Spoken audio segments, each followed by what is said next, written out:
In the heart of the jungle, all the animals gathered for Professor Parrot's jungle cooking class. Today's challenge: make a yummy fruit smoothie. Benny the monkey was excited. He loved bananas, mangoes, and especially mischief.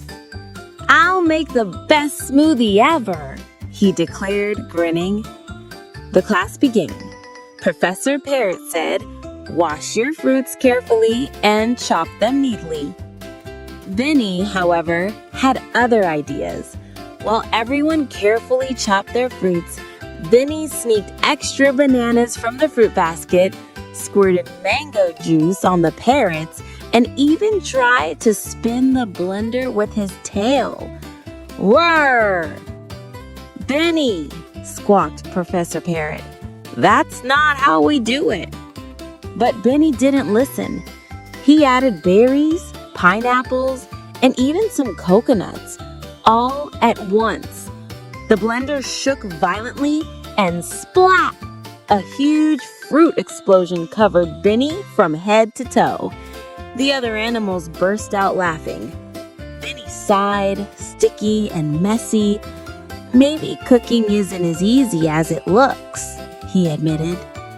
Then Leela, the leopard, who had been quietly making her smoothie, smiled. "Benny, cooking is fun, but it works best if you follow steps and take your time." Benny nodded. He cleaned up, listened carefully to Professor Parrot's instructions, and tried again.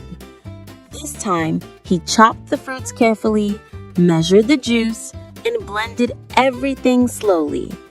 When he tasted it, it was delicious. The other animals applauded. Benny realized that taking your time and following instructions works much better than rushing or being sneaky.